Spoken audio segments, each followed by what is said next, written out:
अब हम बात करेंगे कार्डियोमायोपैथीज के बारे में। Cardiomyopathies are the myocardial disorders which are not due to pericardial diseases, valvular heart disease, hypertension, congenital heart disease and ischaemic heart disease. Okay, तो ऐसे मायोकार्डियल डिसऑर्डर जो इन सब के कारण नहीं है उनको हम बेसिकली क्या कहते हैं, कार्डियोमायोपैथीज कहते हैं। अब इनके तीन टाइप्स है, dilated cardiomyopathy, restrictive cardiomyopathy and hypertrophic obstructive cardiomyopathy. सबसे पहले बात करते हैं डायलेटेड कार्डियोमायोपैथी, जो कि मोस्ट कॉमन टाइप भी है। इसके अंदर मेन पैथोफिजियोलॉजी ये है कि मायोसाइट की कॉन्ट्रैक्टिलिटी घट जाती है, जिससे आपका सिस्टोलिक फंक्शन जो होगा वो कम हो जाएगा। मतलब आपका वेंट्रिकल जो है, ये इनके जो कार्डियोमायोसाइट्स है ये कॉन्ट्रैक्ट ही नहीं कर पा रहे, तो जो आपका इनका काम था ब्लड को पंप करना थ्रू आउट दी बॉडी वो नहीं कर पा रहे, तो जिसके कारण सिस्टोलिक फंक्शन क्या हो गया, कम हो गया। लेकिन अभी भी ब्लड की जो फिलिंग का काम है वो प्रॉपर हो रहा है, प्रिजर्व ब्लड फिलिंग है, जिसके कारण नॉर्मल डायस्टोलिक फंक्शन है। अब सिस्टोल के अंदर ब्लड इजेक्ट नहीं हो रहा और डायस्टोल के अंदर नॉर्मल जितना ब्लड फिल होना चाहिए था उतना हो रहा है। इससे क्या होगा, वेंट्रिकल्स के अंदर ज्यादा ब्लड आएगा और वेंट्रिकल्स डायलेट हो जाएंगे, और आपको इसमें जो है ज्यादा लेफ्ट वेंट्रिकल अफेक्ट होते हुए दिखता है as compared to right ventricle. और चूंकि आपके वेंट्रिकल्स डायलेट होता है इसीलिए इसको जो है डायलेटेड कार्डियोमायोपैथी भी जो है बोला जाता है। फिर हम बात करते हैं सिम्टम्स कैसे दिखता है। तो सिम्टम्स के अंदर अगर आप देखोगे तो आपको लेफ्ट वेंट्रिकुलर फेलियर के सिम्टम्स देखने को मिलेंगे, जैसे कि फटीग एंड डिस्निया।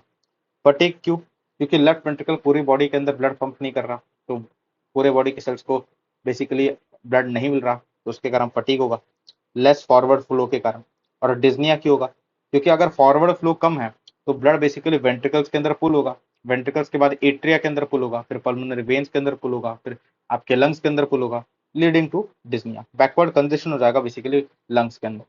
पल्स कौन सी आपको मिलेगी डीसीएमपी के अंदर, मतलब डायलेटेड कार्डियोमायोपैथी के अंदर आपको पल्स मिलेगी पल्सस अल्टरनेंस, मतलब alternating small and high amplitude की पल्सेस आपको देखने को मिलेंगी पल्सस अल्टरनेंस के अंदर। और ये तब मिलती है जब लेफ्ट वेंट्रिकल का सिस्टोलिक फेलियर आपका होता है, और लेफ्ट वेंट्रिकल का सिस्टोलिक फेलियर बेसिकली डीसीएमपी के अंदर दैट इज डायलेटेड कार्डियोमायोपैथी के अंदर हो रहा है। एबनॉर्मल हार्ट साउंड कौन सा देखने को मिलेगा, S3 abnormal heart sound present रहेगा डायलेटेड कार्डियोमायोपैथी के अंदर, क्योंकि वेंट्रिकल्स के अंदर ज्यादा ब्लड पुल हो रहा है, और जब भी ज्यादा वेंट्रिकल्स के अंदर ब्लड पुल होता है तो आपको S3 एबनॉर्मल हार्ट साउंड जो है देखने को मिलता है। मर्मर कौन सा देखने को मिलेगा, मर्मर रहेगा secondary mitral regurgitation due to the dilatation of the left ventricle. देखो हो क्या रहा है ना, जैसे मैंने बताया कि आपके वेंट्रिकल्स जो है वो डायलेट कर रहे हैं, तो नॉर्मली आपका वेंट्रिकल ऐसा होता था और आपका माइट्रल वाल्व जो है ऐसा क्लोज रहा होता था। अब वेंट्रिकल कर चुका है डायलेट, इससे क्या होगा कि माइट्रल वाल्व जो है बहुत दूर होगा एक दूसरे से, बहुत दूर होने के कारण सेपरेट होगा एक दूसरे से। तो जब इनको क्लोज होना चाहिए क्लोज ही नहीं हो रहे, क्लोज हो ही नहीं पा रहे, इससे क्या होगा, सेकेंडरी माइट्रल रिगर्जिटेशन हो जाएगा बेसिकली, और ये बेसिकली मरमर के लिए रिस्पॉन्सिबल होगा। फिर हम बात करते हैं ईसीजी के अंदर आपको वेंट्रिकुलर एक्टोपिक्स देखने को मिलेंगे। ये वेंट्रिकुलर एक्टोपिक्स दिख देते हैं due to stretched ventricular fibres. आपके वेंट्रिकल्स के फाइबर स्ट्रेच कर गए ना due to dilatation of the ventricles, उसके कारण बहुत सारे वेंट्रिकल्स के एक्टोपिक्स आपको देखने को मिलेंगे ईसीजी के ऊपर। फिर हम बात करते हैं इको के अंदर आपको क्या देखने को मिलेगा। इको के अंदर अगर आप देखोगे, इको के अंदर हमेशा आपको दो चीज देखनी है। पहला, एक इजेक्शन फ्रैक्शन कैसा है, और यूनिक फीचर उस कार्डियोमायोपैथी के। इजेक्शन फ्रैक्शन की अगर हम बात करते हैं तो इजेक्शन फ्रैक्शन लेस देन 40 रहेगा इको के अंदर, और यूनिक फीचर जो आपको देखेगा डायलेटेड कार्डियोमायोपैथी के अंदर वो रहेगा dilatation of the all four chambers. सारे चार चेंबर्स का डायलेटेशन आपको देखने को मिलेगा डायलेटेड कार्डियोमायोपैथी के अंदर ऑन द इको, और ये आपका डायग्नोसिस बना देगा। ट्रीटमेंट की अगर हम बात करते हैं, अगर इडियोपैथिक है मतलब कोई कॉज आप लोकेट नहीं कर पा रहे हैं जिसके कारण डायलेटेड कार्डियोमायोपैथी हुआ है, तो आप इसका ट्रीटमेंट करोगे same as heart failure reduced ejection fraction वाला। ओके, इसके लिए आपको हार्ट फेलियर पढ़ना पड़ेगा। अगर वायरल मायोकार्डाइटिस के कारण हो रहा है, वायरल मायोकार्डाइटिस का most common cause Coxsackie virus होता है, इसके कारण अगर आपका डीसीएमपी हो रहा है तो आईवीआईजी आपका ट्रीटमेंट होगा। अगर डायलेटेड कार्डियोमायोपैथी हो रहा है ड्यू टू ट्रिपेनोसोमा क्रूजी, तो आपका ट्रीटमेंट बेंजनीडाजोल होगा। अगर ये ड्रग इंड्यूस्ड है, डॉक्सोरुबिसिन के कारण हो रहा है तो इसको स्टॉप कर दो। अगर अल्कोहल के कारण हो रहा है तो इसको भी स्टॉप कर दो। अगर पेरीपार्टम डायलेटेड कार्डियोमायोपैथी हो रहा है, पेरीपार्टम पहले तो इसका ड्यूरेशन हम फिक्स करते हैं। पेरीपार्टम थर्ड ट्राइमेस्टर से लेकर 5 मंथ्स पोस्ट डिलीवरी, इस टाइम ड्यूरेशन के अंदर आपको जो है डायलेटेड कार्डियोमायोपैथी हो सकता है। इसका क्यों है, ड्यू टू प्रोलैक्टिन फाइबर्स। इस टाइम ड्यूरेशन के दौरान प्रोलैक्टिन फाइबर्स बहुत ज्यादा प्रेजेंट होता है जो कि हार्ट को डैमेज करता है, रिजल्टिंग इनटू डायलेटेड कार्डियोमायोपैथी। इसके ट्रीटमेंट के लिए आपको प्रोलैक्टिन एंटागोनिस्ट देना पड़ेगा, दैट इज योर ब्रोमोक्रिप्टिन। तो ये तो हो गया आपका डायलेटेड कार्डियोमायोपैथी। लेकिन एक यूनिक फॉर्म होता है डायलेटेड कार्डियोमायोपैथी का, जिसको हम कहते हैं टाकासुबो कार्डियोमायोपैथी। टाकासुबो कार्डियोमायोपैथी का पहले हम पैथोजेनेसिस समझते हैं। इसमें देयर इज स्ट्रेस के कारण सडन सर्ज इन कैटेकोलमिन्स।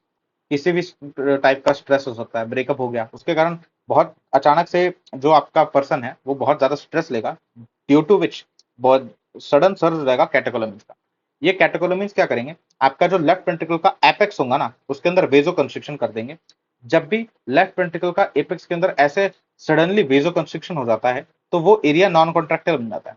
ऐसे सडन वेजो कंस्ट्रिक्शन के कारण वो एरिया क्या कर जाएगा, आपका नॉन कॉन्ट्रैक्टाइल बन जाएगा। तो अब लेफ्ट वेंट्रिकल का जो एपेक्स है, ये जो एपेक्स है लेफ्ट वेंट्रिकल का, ये नॉन कॉन्ट्रैक्टाइल है, लेकिन जो बेस है लेफ्ट वेंट्रिकल का वो तो कॉन्ट्रैक्ट करेगा ही करेगा।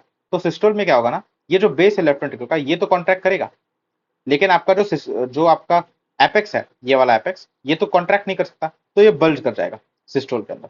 तो आपको सिस्टोल के अंदर क्या देखने को मिलेगा, bulging of the left ventricular apex in this systole.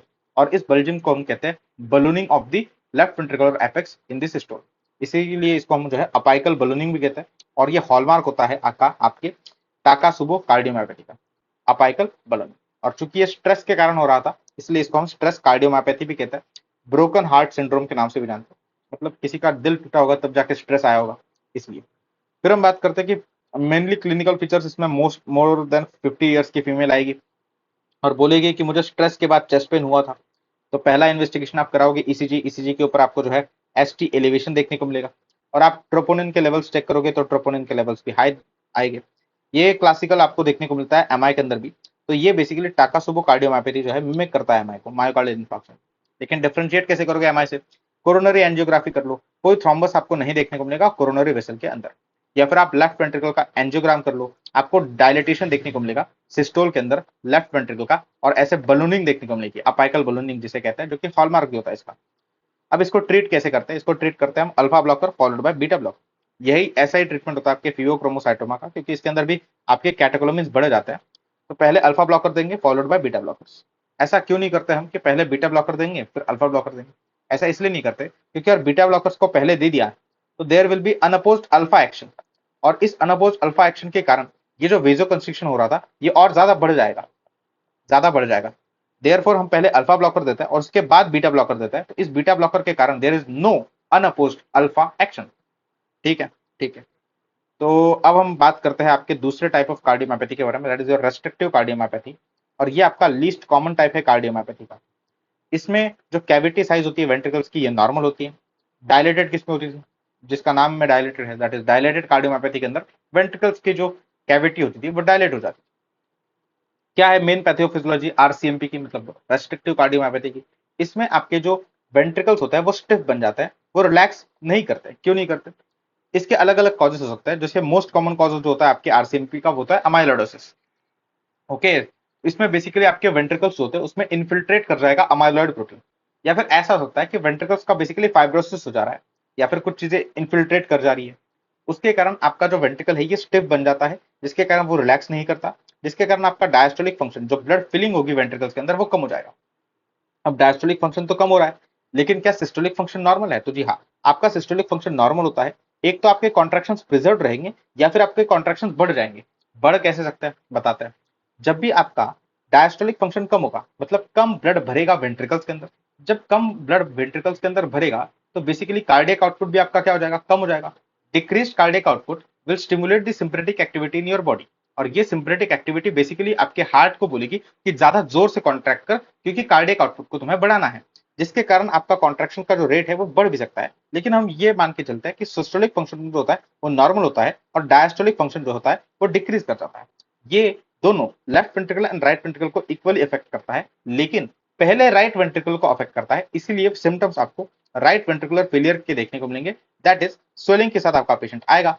ठीक है जी। फिर आपको पल्स कौन से देखने को मिलती है, पल्स आपको देखने को मिलती है पल्सस पैराडॉक्सस। ये याद रखें, इसका मैकेनिज्म हमने पल्स के चैप्टर के अंदर देखा हुआ है कि पल्स पैराडॉक्सस एक्चुअली आता क्यों है।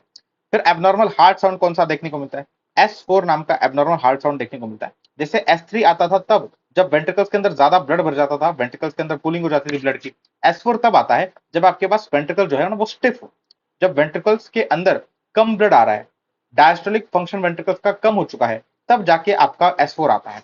ठीक है, ठीक है जी। और कोई मरमर आपको नहीं देखने को मिलेगा आरसीएमपी के अंदर। फिर हम बात करते हैं ईसीजी के अंदर क्या देखने को मिलेगा। तो ईसीजी के अंदर दो चीजें हो सकती है, एक तो लो वोल्टेज का ईसीजी कॉम्प्लेक्सेस देखने को मिलेंगे और दूसरा एवी नोड का ब्लॉक्स देखने को मिल सकता है। लो वोल्टेज के ECG complexes plus AV node का ब्लॉक, ये दोनों चीजें आपको देखने को मिल सकती है। फिर हम बात करते हैं कि ईगो कार्डियोग्राफी के ऊपर इजेक्शन फ्रैक्शन आपका प्रिजर्व रहेगा, मतलब जितना नॉर्मल है उतना होना चाहिए, और नॉर्मल आपका इजेक्शन फ्रैक्शन तो यहाँ पर लिखा भी हुआ है वो 60 to 70% होता है, तो प्रिजर्व इजेक्शन फ्रैक्शन आपको देखने को मिलेगा क्योंकि सिस्टोलिक फंक्शन जो है वो नॉर्मल है। और साथ में आपको यूनिक फीचर जो देखने को मिलेगा वो रहेगा owl eye appearance due to biatrial enlargement. कैसे होता है ये समझाते हैं। आपके दोनों वेंट्रिकल्स है आरसीएमपी के, मतलब रेस्ट्रिक्टिव कार्डियोमायोपैथी के, ये रिलैक्स नहीं कर रहे, तो इसके कारण क्या होगा, ये रिलैक्स नहीं करते तो इनके अंदर प्रेशर बहुत ज्यादा बढ़ जाएगा, और ये बहुत ज्यादा प्रेशर जो इनके अंदर बढ़ा हुआ है ये ट्रांसफर कहां पर होगा, ये एट्रिया के अंदर ट्रांसफर होगा, और ये एट्रिया बेसिकली आपके बहुत ज्यादा इनलार्ज कर जाएंगे, और इस बाय एट्रियल इनलार्जमेंट को हम आउल आई अपीयरेंस बोलते हैं। क्या कहते हैं, आउल आई अपीयरेंस बोलते हैं, जो आपको इकोकार्डियोग्राफी के अंदर देखने को मिल जाएगा। अब ट्रीट कैसे करेंगे, तो ट्रीट कर दो आप कॉज को। कैसे कर सकते हो आप कॉज को ट्रीट, पहले तो आप अमाइलोइडोसिस को ट्रीट करो, प्राइमरी अमाइलोइडोसिस, ये मोस्ट कॉमन कॉज होता है। दूसरा, अगर आपका हीमोक्रोमोटोसिस के कारण हो रहा है तो फिर आप फ्लेबोटोमी कर दो। अगर सार्काइडोसिस के कारण आरसीएमपी हो रहा है तो फिर आप स्टेरॉइड्स दो। अगर लोफुलर एंडोकार्डाइटिस के कारण आपका रेस्ट्रिक्टिव कार्डियोमायोपैथी हो रहा है तो फिर आप फिर से स्टेरॉइड्स दे दो। इसके बारे में आपको पता होना चाहिए कि लोफुलर एंडोकार्डाइटिस जो होता है इसके अंदर बेसिकली इओसिनोफिल्स इन्फिल्ट्रेट कर जाता है, आपके इओसिनोफिल्स इन्फिल्ट्रेट कर जाते हैं in the cardiomyocytes of the ventricles, जिसके कारण आपको स्टेरॉइड्स देकर फिर इस आरसीएमपी को ट्रीट करना पड़ता है। ठीक है। हीमोक्रोमोटोसिस के बारे में आपको पता होना चाहिए कि हीमोक्रोमोटोसिस जो है ये ज्यादातर डायलेटेड कार्डियोमायोपैथी कॉज करता है एज कंपेयर टू आरसीएमपी। ठीक है। एक और पैराडॉक्सिकल चीज जो आपको रेस्ट्रिक्टिव कार्डियोमायोपैथी के अंदर देखने को मिलेगी वो ये है कि रेस्ट्रिक्टिव कार्डियोमायोपैथी के अंदर there is thick ventricular wall due to infiltration of the proteins like amyloid, due to infiltration of the haemochromatosis, आपको थिक वेंट्रिकुलर वॉल देखने को मिलेगी इको। पर ईसीजी के ऊपर आपको जो है लो वोल्टेज कॉम्प्लेक्सेस देखने को मिलेंगे। देखो नॉर्मली इको के ऊपर अगर आपको थिक वेंट्रिकल की वॉल दिखती है ना, तो आप क्या सोचते हो कि ईसीजी के ऊपर आपको जो है बड़े बड़े हाई वोल्टेज ईसीजी कॉम्प्लेक्सेस देखेंगे। लेकिन यहाँ पर एक पैराडॉक्सिकल चीज क्या हो रही है, आपको जरूर इको के ऊपर थिक वेंट्रिकुलर वॉल दिख रही है, लेकिन फिर भी लो वोल्टेज कॉम्प्लेक्स बनते हैं ईसीजी के ऊपर, क्योंकि रीजन बहुत सिंपल है। वो जो इन्फिल्ट्रेशन हो रहा था अब प्राइमरी अमाइलोइडोसिस के अंदर या फिर हीमोक्रोमोटोसिस के अंदर, उसके कारण आपकी वेंट्रिकल वॉल थिक हो रही थी। ठीक है, ठीक है जी। फिर हम बात करते हैं आपके हाइपरट्रॉफिक ऑब्स्ट्रक्टिव कार्डियोमायोपैथी के बारे में। इसका मोस्ट कॉमन कॉज होता है आपके सडन कार्डियक डेथ का यंग्स पीपल के अंदर। इसको पहले डिटेल में समझते हैं। देखो हाइपरट्रॉफिक ऑब्स्ट्रक्टिव कार्डियोमायोपैथी का पैथोफिजियोलॉजी क्या है। यहाँ पर होता है autosomal dominant mutation of the beta myosin heavy chain. Beta myosin heavy chain का ऑटोसोमल डोमिनेंट म्यूटेशन होता है, जिसके कारण आपका एसिमेट्रिकल सेप्टल हाइपरट्रॉफी हो जाता है near the left ventricle outflow tract. पहले इस फोटो से हम जो है अवगत होता है। ये आपका लेफ्ट वेंट्रिकल है, ये माइट्रल वाल्व है, ये आपका लेफ्ट एट्रियम होगा, ये आपका सेप्टम है। तो यहाँ पर आपको क्या दिख रहा है, ये जो सेप्टम है इसका एसिमेट्रिकल हाइपरट्रॉफी हो चुका है, जिसके कारण लेफ्ट वेंट्रिकल की कैविटी जो है बहुत छोटी हो चुकी है, लेफ्ट वेंट्रिकल की कैविटी। ठीक है, हाँ जी, इतनी चीजें आपने समझ ली। दूसरा, ये माइट्रल वाल्व है, और माइट्रल वाल्व और लेफ्ट वेंट्रिकल के बीच में यहाँ पर कुछ ना कुछ कनेक्शन फॉर्म हो रहा है, और यहाँ पर ये जो आपका बेसिकली है ना, ये लेफ्ट वेंट्रिकल का आउटफ्लो ट्रैक्ट है। यहाँ पर आपका एओर्टिक वाल्व है, आगे यहाँ पर आपकी एओर्टा शुरू होगी, यहाँ पर एओर्टिक वाल्व है। ऑब्स्ट्रक्शन यहाँ पर हो रहा है बिलो दी एओर्टिक वाल्व। ठीक है। तो there is asymmetrical septal hypertrophy near the left ventricular outflow tract. ये एसिमेट्रिकल लेफ्ट वेंट्रिकल की हाइपरट्रॉफी हुई near the left ventricular outflow tract. ये आउटफ्लो ट्रैक्ट है ना, near the left ventricular outflow tract hypertrophy हो गई, जिसके कारण अब ब्लड जब इसमें पंप होगा ना तो बहुत हार्ड तरीके से पंप करना पड़ेगा, बहुत ज्यादा पंप करना पड़ेगा तब जाके पंप होगा। और इसको हम कहते हैं सब वैल्वुलर एओर्टिक स्टेनोसिस, क्योंकि ये एओर्टा एओर्टिक वाल्व के नीचे है, इसलिए सब वैल्वुलर एओर्टिक स्टेनोसिस। तो कंपनसेटरी आपका लेफ्ट वेंट्रिकल क्या करेगा, ज्यादा फोर्स ऑफ कॉन्ट्रैक्शन लगाएगा, तब जाके सिस्टोलिक फंक्शन इसका बढ़ जाएगा। इसके कारण इसका क्या हो जाएगा, सिस्टोलिक फंक्शन बढ़ जाएगा, क्योंकि ज्यादा फोर्स ऑफ कॉन्ट्रैक्शन लगा के इसको जो है ब्लड को पंप करना पड़ रहा है, उस ऑब्स्ट्रक्शन को रिलीव करते हैं। ठीक है। और चूंकि ये हाइपरट्रॉफी के कारण क्या है ना, वेंट्रिकल्स का जो कैविटी है वो छोटा हो चुका है, इसके कारण कम ब्लड फिल होगा ड्यू टू स्मॉल कैविटी, और कम ब्लड फिल होने के कारण आपका डिस्टोलिक फंक्शन क्या हो गया, डायस्टोलिक फंक्शन आपका डिक्रीज कर गया। ठीक है। इतनी चीजें तो होगी हाइपरट्रॉफिक ऑब्स्ट्रक्टिव कार्डियोमायोपैथी के अंदर। उसके साथ में क्या होगा, उसके साथ में ये होगा कि जब ये हाइपरट्रॉफी होती है, इस हाइपरट्रॉफी के बाद जो आपका सेप्टम है और ये माइट्रल वाल्व है, इन दोनों के बीच में कुछ कनेक्शन बन जाते हैं। इस सेप्टम के बीच में और माइट्रल वाल्व के बीच में कुछ कनेक्शन बन जाता है, और इन कनेक्शंस के कारण जब भी आपका हार्ट जो है वो कॉन्ट्रैक्ट करेगा, मतलब जब भी सिस्टोल होगा तो सिस्टोल के अंदर ये सेप्टम भी कॉन्ट्रैक्ट करेगा, ये बड़े साइज से छोटे साइज में कन्वर्ट होगा, और जब भी ये कॉन्ट्रैक्ट करेगा तो ये माइट्रल वेल को अपनी तरफ पुल करेगा। इसको हम क्या कहते हैं? इसको हम कहते हैं systolic anterior movement of the mitral well towards the septum which increases the obstruction. मतलब आपका माइट्रल वेल जो है सेप्टम की तरफ मूव करता है सिस्टोल के अंदर, एंटेरियर मूवमेंट करता है टुवर्ड्स द सेप्टम आपका माइट्रल वेल, जो कि ऑब्स्ट्रक्शन को क्या कर देता है? बढ़ा देता है। ठीक है जी, कोई दिक्कत नहीं। इतना अगर आपको पता है तो नियरली आपने बेसिक सारी चीजें हाइपरट्रॉफिक ऑब्स्ट्रक्टिव कार्डियोमायोपैथी की समझ। एक और चीज आपको समझाते हैं कि जब भी ऑब्स्ट्रक्शन ज्यादा होगा ना, मरमर आपको ज्यादा सुनाई देगा, और जब भी ब्लड फ्लो ज्यादा होगा तो मरमर आपका कम हो जाएगा। अब ये देखो, ये एक इंपॉर्टेंट चीज मैंने आपको बता दी। देखो नॉर्मली क्या होता है ना, हर डिसीज के अंदर हमने ये पढ़ा था, मरमर्स के अंदर मैंने क्या बताया था आपको, जब भी ब्लड फ्लो ज्यादा रहेगा तब मरमर ज्यादा रहेगा, और ब्लड फ्लो अगर कम रहेगा तो मरमर आपका कम रहेगा। लेकिन हर हमेशा मैंने बताया था कि आपका एक्सेप्शन जो होता है वो होता है hypertrophic obstructive cardiomyopathy. Hypertrophic obstructive cardiomyopathy के अंदर अगर ब्लड फ्लो ज्यादा रहेगा तो मरमर कम रहेगा, और अगर ब्लड फ्लो कम रहेगा तो मरमर ज्यादा रहेगा। रीजन समझाते हैं आपको। यहां पर ऑब्स्ट्रक्शन हो रहा है हाइपरट्रॉफिक ऑब्स्ट्रक्टिव कार्डियोमायोपैथी के अंदर, और ये ऑब्स्ट्रक्शन को रिलीफ आपका ब्लड फ्लो ही कर सकता है। अगर ब्लड फ्लो ज्यादा रहेगा ना तो बेसिकली ऑब्स्ट्रक्शन कम हो जाएगा, ऑब्स्ट्रक्शन से रिलीफ आपको मिलेगा और ब्लड आगे मूव कर जाएगा अगर ब्लड फ्लो ज्यादा रहेगा। तो बेसिकली मैंने बताया कि अगर ब्लड फ्लो ज्यादा है तो ऑब्स्ट्रक्शन कम, और ऑब्स्ट्रक्शन कम तो आपका मरमर भी कम। लेकिन अगर ब्लड फ्लो कम है तो ऑब्स्ट्रक्शन भी बढ़ जाएगा और मरमर भी आपका बढ़ जाएगा। ठीक है, ठीक है जी, कोई दिक्कत नहीं। तो पहली बात तो इतनी चीजें आपने समझ। अब आपको पता करना है कि कौन से ड्रग्स आपके कॉन्ट्रा इंडिकेटेड होता है हाइपरट्रॉफिक ऑब्स्ट्रक्टिव कार्डियोमायोपैथी के अंदर। तो पहला जो ड्रग है वो है डिजॉक्सिन। डिजॉक्सिन क्यों कॉन्ट्रा इंडिकेटेड होता है? क्योंकि डिजॉक्सिन क्या करता है, ये कॉन्ट्रैक्टिलिटी ऑफ हार्ट को बढ़ाता है। जब भी इसके कॉन्ट्रैक्शन बढ़ेंगे हार्ट के तो सिस्टोल में ज्यादा बार जाएगा, जब ज्यादा बार जाएगा तो हमेशा सिस्टोलिक एंटेरियर मूवमेंट जो थी आपके माइट्रल वेल की टुवर्ड्स द सेप्टम, ये जो सिस्टोलिक एंटेरियर मूवमेंट हो रही थी आपके माइट्रल वेल की टुवर्ड्स द सेप्टम, वो भी बढ़ेगी, और ये जब बढ़ेगी तो ज्यादा ऑब्स्ट्रक्शन कॉज करेगी और ज्यादा मरमर आएगा। इसलिए आपके डिजॉक्सिन को तो नहीं देना। फिर दूसरे आपके डायोरेटिक्स और विनोडायलेटर्स। देखो मैंने बताया था डायोरेटिक्स और विनोडायलेटर्स क्या करते हैं, बेसिकली ये प्री लोड को कम करेंगे। ये बेसिकली आपके ब्लड को कम पहुंचने देंगे, ब्लड फ्लो को कम करेंगे। जैसे ब्लड फ्लो कम होगा, ये जो आपका ऑब्स्ट्रक्शन है यहाँ पर ये बढ़ जाएगा, और ये ऑब्स्ट्रक्शन बढ़ेगा तो मरमर भी बढ़ेगा। ठीक है जी। ये तो मैंने बताया था कि ब्लड फ्लो, ये लाइन बस इसके लिए, इनका ड्रग से कोई लेना देना नहीं, नॉर्मल है, नॉर्मल लाइन है ये बता रही है कि अगर ब्लड फ्लो बढ़ेगा तो ऑब्स्ट्रक्शन कम होगा। ऑब्स्ट्रक्शन क्यों कम होगा? क्योंकि सेपरेट कर जाएंगे आपके सेप्टम और माइट्रल वेल जब ब्लड फ्लो बढ़ता है। ठीक है। डायोरेटिक्स और विनोडायलेटर्स इसका उल्टा करता है, वो ब्लड फ्लो को कम कर देते हैं जिसके कारण ऑब्स्ट्रक्शन बढ़ जाता है।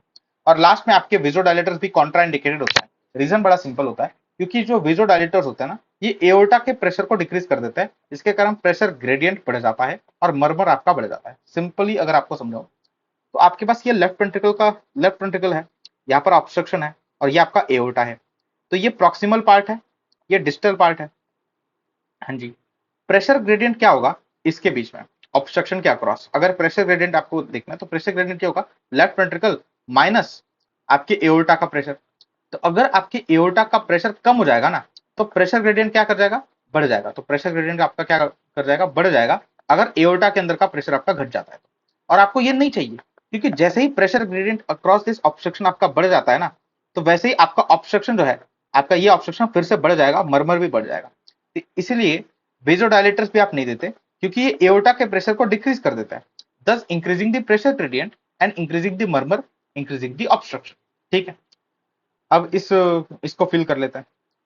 एचओसीएम that is hypertrophic obstructive cardiomyopathy, इसमें सिस्टोलिक फंक्शन तो बढ़ जाएगा लेकिन डायस्टोलिक फंक्शन कम होता है।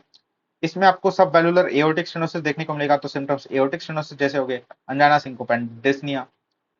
पल्स कौन सी देखने को मिलेगी, पल्स रहेगी आपकी पल्सस बाइसेफ्रेंस। पल्सस बाइसेफ्रेंस हमेशा तब दिखती है जब लेफ्ट वेंट्रिकल के कॉन्ट्रैक्शन का जो फोर्स होता है वो ज्यादा होता है। एबनॉर्मल हार्ट साउंड S4 देखने को मिलेगा, क्योंकि आपका डायस्टोलिक फंक्शन कम हो चुका है, प्रॉपर फिलिंग नहीं हो पा रही वेंट्रिकल्स की। मरमर जो सुनाई देता है वो होता है इजेक्शन सिस्टोलिक मरमर एट अर्ब्स एरिया मतलब लेफ्ट लोअर स्टर्नल बॉर्डर, और कोई कैरोटिड रेडिएशन नहीं होगा। एओर्टिक स्टेनोसिस से कैसे डिफरेंशिएट करते हैं, क्योंकि एओर्टिक स्टेनोसिस का जो मर्मर होता है वो भी इजेक्शन सिस्टोलिक मर्मर ही होता है, लेकिन उसके अंदर कैरोटिड रेडिएशन होता है, यहाँ पर कैरोटिड रेडिएशन नहीं है। ईसीजी के अंदर आपको जो है लेफ्ट वेंट्रिकल की हाइपरट्रॉफी देखने को मिलेगी और इन्वर्टेड जायंट टी वेव्स देखने को मिलेगी। यहाँ पर अगर आप देखोगे तो इस इरेगुलर सेप्टम की हाइपरट्रॉफी तो है ही, ये लेफ्ट वेंट्रिकल की भी हाइपरट्रॉफी हो रही है due to increase left ventricle force of contraction. तो लेफ्ट वेंट्रिकल हाइपरट्रॉफी ईसीजी के अंदर देखने को मिलेगा along with giant inverted T waves. फिर साथ में इको के अंदर इजेक्शन फ्रैक्शन आपका बहुत मोर देन 70% हो जाएगा, नॉर्मल 60 टू 70 होता है, मोर देन 70% हो जाएगा। ओके, क्यों? क्योंकि सिस्टोलिक फंक्शन जो है वो बढ़ चुका है। और यूनिक फीचर क्या होगा इको के अंदर, बनाना शेप्ड की लेफ्ट वेंट्रिकुलर कैविटी देखने को मिलेगी। ये जो लेफ्ट वेंट्रिकुलर कैविटी है बनाना शेप्ड कैविटी है। अब ट्रीटमेंट कैसे करेंगे, तो इनिशियल ड्रग ऑफ चॉइस तो आपका जो होता है बीटा ब्लॉकर्स होता है। अगर पेशेंट को अस्थमा है तो डेल्टियाजाम और वेरापामिल दे सकते हो। लेकिन बीटा ब्लॉकर्स के देखा गया है कि सडन कार्डियक डेथ को रोकने में उतना कारगर साबित नहीं हो रहा था, इसीलिए बीटा ब्लॉकर्स तो हम देते ही है as a drug of choice. लेकिन अगर पेशेंट हाई रिस्क है ऑफ सडन कार्डियक डेथ तो फिर उस केस में हम ये करेंगे। लेकिन कैसे आप ये डिटरमाइन करोगे कि जो आपका पेशेंट है वो हाई रिस्क है सडन कार्डियक डेथ के लिए? तो अगर उसमें पास्ट हिस्ट्री प्रेजेंट है वेंट्रिकुलर अरिथमिया की, तो फिर उसकी रिस्क को डिक्रीज करने के लिए आप क्या करते हो, आप इम्प्लांटेबल कार्डियोवर्टर डिफिब्रिलेटर लगाते हो या फिर एम्यूडुरान देते हो। लेकिन बेस्ट क्या है, इम्प्लांटेबल कार्डियोवर्टर डिफिब्रिलेटर। अब ये सवाल पढ़ते हैं, एक 22 साल का बच्चा है, फुटबॉल प्लेयर है, जो कोलैप्स करता है during a game and is found to have pulseless ventricular tachycardia. Pulseless ventricular tachycardia का मतलब क्या है कि वेंट्रिकुलर टैकीअरिथमिया इसको हुआ है, वेंट्रिकुलर अरिथमिया इसको हुआ है आफ्टर सक्सेसफुल रिससिटेशन। उसका एवोल्यूशन ये बताता है कि फिजिकल एग्जामिनेशन में आपको एक क्रेसेंडो डिक्रेसेंडो सिस्टोलिक मर्मर आता है, वो जो कि लेफ्ट लोअर स्टर्नल बॉर्डर मतलब अर्ध एरिया पे है, इंक्रीजिंग विद वल्सलवा। मतलब वल्सलवा क्या करता है, ब्लड फ्लो को डिक्रीज करता है। और अगर मर्मर आपका बढ़ रहा है विद डिक्रीजिंग ब्लड फ्लो तो ये एक ही कंडीशन हो सकती है, एचओसीएम। और क्या इको में आपको दिया हुआ है asymmetrical septal hypertrophy and systolic anterior movement of the mitral valve, ये भी आपको एचओसीएम के बारे में बता रहा है। ईसीजी के ऊपर आपको जायंट इन्वर्टेड टी वेव्स देखने को मिल रहे हैं V4 V6, ये भी एचओसीएम के बारे में बता रहा है। Which of the following will be the most critical step? Already ventricular tachycardia की अगर हिस्ट्री है तो पेशेंट हाई रिस्क है सडन कार्डियक डेथ के लिए, इसलिए आपका नेक्स्ट स्टेप रहेगा कि आपको इम्प्लांटेबल कार्डियोवर्टर डिफिब्रिलेटर जो है लगाना पड़ेगा ताकि उसकी मौत ना हो सके। अगर ये ऑप्शन नहीं होता और एम्यूडुरान प्रेजेंट होता ऑप्शंस में तो ये आपका एम्यूडुरान ऑप्शन